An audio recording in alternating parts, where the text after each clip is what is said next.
Hi friends, welcome to Shailaja cooking. కూరల్లో రారాజైన వంకాయతో మనం ఎన్నో రకాల రెసిపీస్ చేస్తూ ఉంటాం కదండి. ఇలా కొత్తిమీర కారంతో వంకాయ కూర ఎలా చేయాలో ఈరోజు చూద్దామండి. ఇలా కొత్తిమీర కారం వేసుకుని వంకాయ కూర చేస్తే టేస్ట్ చాలా బాగుంటుందండి. ఇప్పుడు ఈ కొత్తిమీర కారం వేసిన వంకాయ కూర కోసం ముందుగా కొత్తిమీర కారం రెడీ చేసుకుందామండి. దానికోసం 1/2 ఇంచి అల్లం ముక్కని చిన్న చిన్న ముక్కలుగా కట్ చేసుకుని వేసుకుందామండి మిక్సర్ జార్లోకి.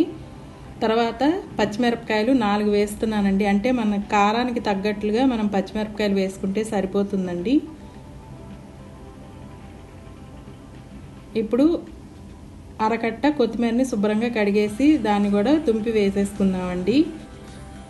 అంటే ఈ కారం వచ్చి 300 గ్రాముల వంకాయలకి సరిపడా పట్టుకుంటున్నానండి. తర్వాత 1/2 టేబుల్ స్పూను ఉప్పు వేసుకుని దీన్ని మిక్సీ పట్టేసుకుందాం.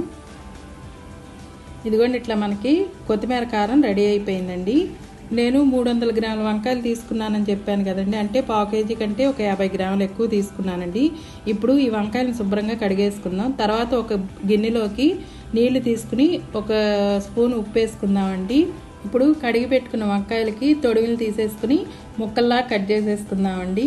ఈ వంకాయ ముక్కలు వచ్చి మనకి మరీ పెద్దవిగా కాకుండా మరీ చిన్నవిగా కాకుండా కట్ చేసుకుంటే సరిపోతుందండి. ఇదిగోండి, ఇట్లా ఈ సైజులో మనం వంకాయ ముక్కల్ని కట్ చేసుకుంటే మనకి సరిపోతుందండి. మరీ చిన్న చిన్న ముక్కలుగా కట్ చేస్తే మెత్తగా అయిపోతుందండి కూర. అందుకని ఈ సైజులో మనం కట్ చేసుకుంటే సరిపోతుంది. ఇప్పుడు ఈ కట్ చేసిన వంకాయ ముక్కల్ని ఉప్పు నీళ్ళలో వేసేసుకుందాం అండి. ఇలా వేసుకోవటం వల్ల వంకాయలు నల్లబడకుండా ఉంటాయి, అలాగే కనర్ రాకుండా ఉంటాయండి. తర్వాత స్టవ్ వెలిగించుకుని ప్యాన్ పెట్టుకుని ప్యాన్ హీట్ అయిన తర్వాత 3-4 టేబుల్ స్పూన్ల నూనె వేసుకుందామండి. నూనె కాగిన తర్వాత 1 స్పూను పచ్చిశనగపప్పు, 1 స్పూను మినప్పప్పు, 1/2 స్పూను జీలకర్ర, తర్వాత 1/2 టేబుల్ స్పూను ఆవాలను కూడా వేసుకుందామండి. ఇప్పుడు ఇంగువని వేసుకుందామండి. అంటే ఇంగువ వచ్చి చిన్న స్పూన్తో 1/2 టేబుల్ స్పూన్ ఇంగువ అయితే మనకి సరిపోతుందండి. ఇంగువని వేసుకున్న తర్వాత 2 ఎండుమిరపకాయలని తుంపి వేసేసుకుందామండి. ఇప్పుడు ఈ తిరగమూతని వేయించేసుకుందాం.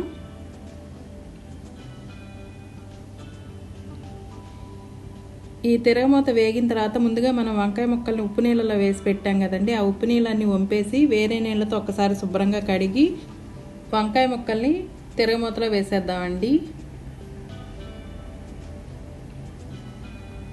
తర్వాత 1/2 టేబుల్ స్పూను పసుపును కూడా వేద్దాం. అలాగే రుచికి సరిపడా ఉప్పును కూడా వేసేసుకుందామండి. తర్వాత 1 రెమ్మ కరివేపాకును కూడా వేసేస్తున్నానండి. ఇప్పుడు ఉప్పు పసుపు వంకాయ ముక్కలకి పట్టేట్టుగా ఒకసారి బాగా కలుపుకుందామండి.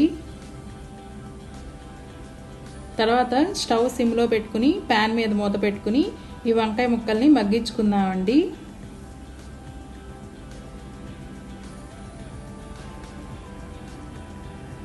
అలాగే మనం కూరని మధ్య మధ్యలో కలుపుకుంటూ ఉడికించుకోవాలండి. అప్పుడు ముక్కలన్నీ చక్కగా మగ్గుతాయండి కలుపుకుంటూ వేయించుకోవటం వల్ల. అలాగే మనకి అడుగు కూడా పట్టేయకుండా ఉంటుంది కూర. ఇప్పుడు మనం వంకాయ ముక్కలు మగ్గినాయి లేదో చూద్దామండి. మనకి వంకాయ ముక్కలు చక్కగా మగ్గిపోయినాయండి. ఇదిగోండి,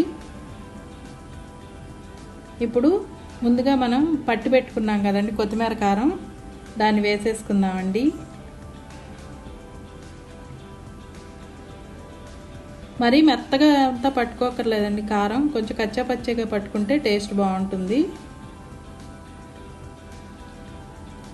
ఈ కారం వేసుకున్న తర్వాత ముక్కల్లో అంతా కలిసేట్టుగా కొత్తిమీర కారాన్ని కలుపుకుందామండి. ఇప్పుడు స్టవ్ సిమ్లోనే ఉంచుకుని ప్యాన్ మీద మూత పెట్టుకుని 2-3 నిమిషాలు ఈ కూరని మగ్గించుకుందామండి. 2-3 నిమిషాలు ఉడికించుకోవటం వల్ల అల్లం అలాగే పచ్చిమిర్చిలో ఉండే పచ్చివాసన పోయి కూర టేస్ట్ బాగుంటుందండి. ఇదిగోండి, ఇట్లా మనకి కూర రెడీ అయిపోయింది. ఇప్పుడు స్టవ్ ఆఫ్ చేసేసుకుని ఈ వంకాయ కొత్తిమీర కారం కూరని సర్వింగ్ బౌల్లోకి తీసేసుకుందామండి. వేడివేడి అన్నంలోకి కొంచెం నెయ్యి వేసుకుని వంకాయ కూరతో తింటే టేస్ట్ చాలా బాగుంటుందండి.